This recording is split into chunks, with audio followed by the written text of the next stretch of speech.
Hello everybody, welcome back to the channel. I have an amazing video for you guys today. I found an article that you guys are going to love.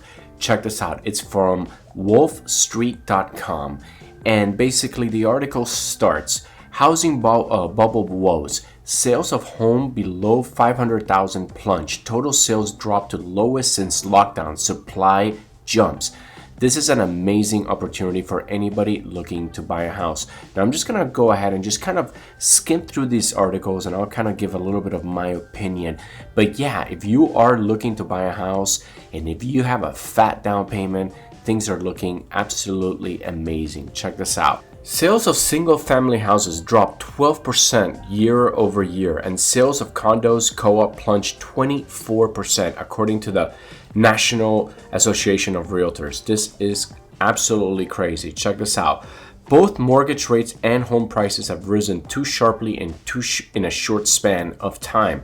This is basically the bubble part, right? Like it just went way too high, and now prices, what goes up must come down. Check this out. Holy moly mortgage rates in the driver's seat. I call them the holy moly mortgage rates because that's the sound potential home buyers utter when they see mortgage payments needed to fund the ridiculous inflated price of homes they're wanting to buy. So basically, since the inventory is still low, prices have not really come down that fast. Now, yes, they are coming down. We're starting to see a crack. But the problem now is that they're still kind of high, inventory is still low, and because of inflation, home builders are not building at the rates that they should be, so there's less supply going into the market, right? So this because again, materials, labor costs is all too expensive. So now you have this whole crazy thing happening, and basically the inflation is keeping the houses kind of expensive, with low inventory, and now you have high mortgage rates.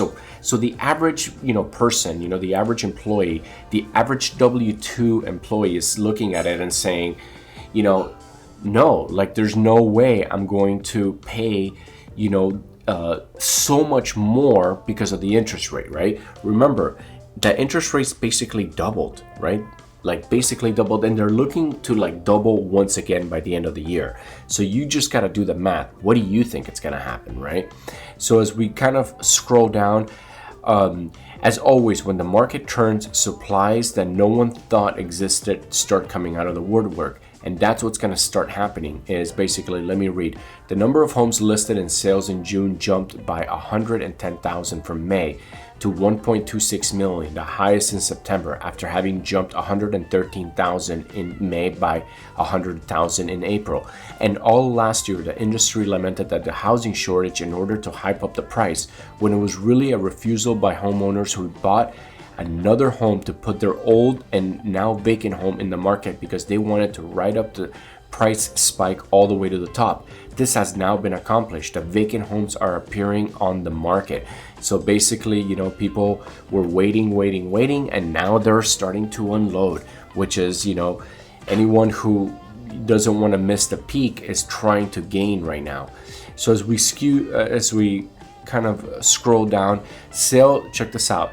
Sales dropped in the regions on year-over-year basis. Note that 21.3% plunge in the West. In California, closed sales of houses plunged 21%. Closed sales of condos plunged 27%. This is kind of nuts. This is starting to happen. We are seeing the cracks. Median price skewed by shift in the mix of higher end sales.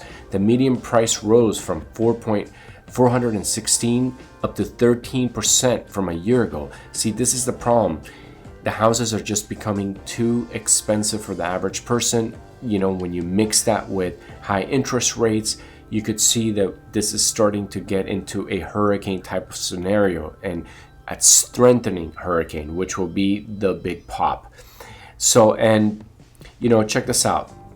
They kind of finished the article with, and no, investors, second home buyers, and all cash buyers are piling in. Their shares remain steady. Individual investors and second home buyer purchased 16% of the homes in June, same as May, and down from 17% in April, 18% in March, 19% in February, and 22% in January, according to the NAR. All cash sales, which may include many investors and second home buyers, remained at the share of 25% in June, same as in May, and down from the share of 26%.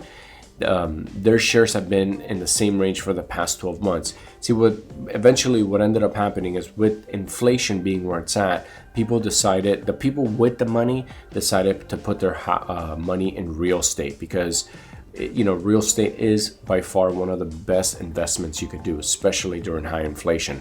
But what it's going to end up happening is, at one point, right, if the economy starts going down and money becomes more scarce, we're going to see a big supply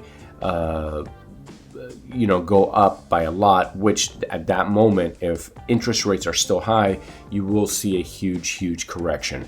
Now, our job right now, the average Joe, just like you and me, our job is to save as much money as possible, because when, in the next 2 years, when we see those house prices drop by 50%, you better be ready to pull the trigger and get in, because real estate, it is by far the best way to gain wealth and family wealth, something that you could pass on. So again, save your money, guys. Save your money. You're gonna have a great buying opportunity very soon. Now, thank you guys so much for watching. I love you guys. Now, if you guys do like these videos, please don't forget to smash that subscribe button and go ahead and like and leave a comment. Thanks again. See you on the next video.